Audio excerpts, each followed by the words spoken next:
It's time for a deep dive, number 5, and it's Tesla. The electric car maker reported last week that it sold more than 10,000 Model S cars in the first quarter, a 55% increase from a year earlier. And yesterday it announced that buyers will have to pony up a little bit more for Tesla's least expensive car, which is now being called the Model S 70D. It starts around $75,000, which is $5,000 more than the Model S 60 that it sold. It has a range of 240 miles and tops out at 140 miles an hour, so more range, and I'm guessing all-wheel drive as well. Bloomberg's Jamie Butters, the Detroit Bureau auto editor, joins us. And Jamie, is this an all-wheel drive? Is that what the D means, dual power? Right.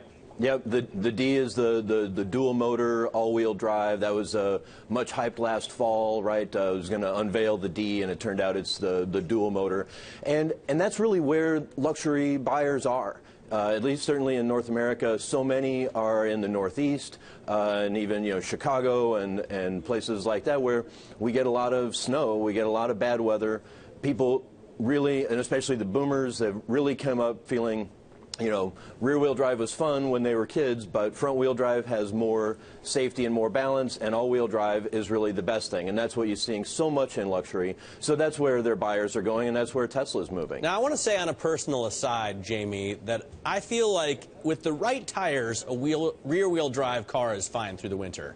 But that aside, obviously consumers want all-wheel drive, and the P85D, the most expensive Tesla with the four-wheel drive, had like 700 horsepower, right? So does this get a boost also in power? It's definitely has the extra range compared to the 60. The thing is, it's like you guys were talking about the iPhones on the last break. I mean, it's just like with iPhones. Nobody buys the iPhone with the smallest battery possible because they don't want 1 year from now to have a phone that's perfectly fine, except they can't run the apps on it. And I think that's been the way with the sales of the Model S.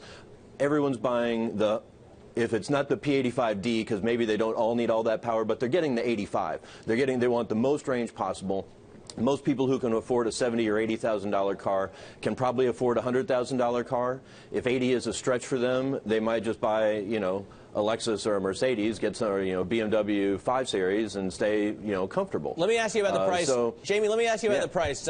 We say $75,000 to start. I tell you, I spec'd a Tesla for myself on the website, and I could not get the price to be lower than $120,000. I think it was really more like $130,000. Of course, I was speccing the highest, the P85 at the time, but this one, I'm guessing the same will be true. When you actually build your own model on the configurator, it's not going to be $75,000.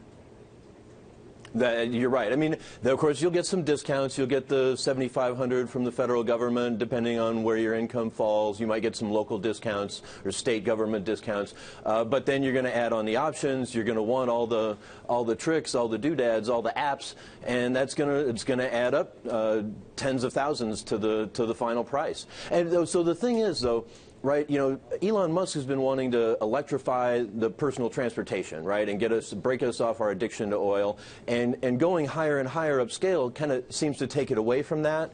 But I think what it's really doing is kind of opening more space for that Model 3 that's coming a couple years down the road, because we hear the price $35,000 or something in that range. But people are going to load it up, and it's going to end up being a $50,000, $55,000, $60,000 car maybe. And then you're getting awfully close to those bottom Model S's. You don't really want to see the S keep coming down, or it really puts pressure on what they can sell the 3 for. I see. So he wants to put out a model eventually closer to Volt prices.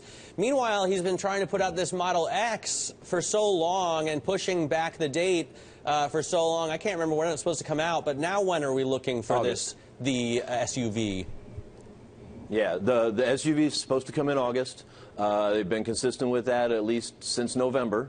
So that's the plan, and they've kept reaffirming that it's coming. Of course, the question then is, when will we see it? We're through the major auto show season. Tesla doesn't usually sometimes they participate in shows, sometimes they don't, but it's not where they reveal their products. They try to have their own events, kind of more like Apple, have a special Tesla event. I mean, they had a whole event just to say that they were bringing all-wheel drive to their model.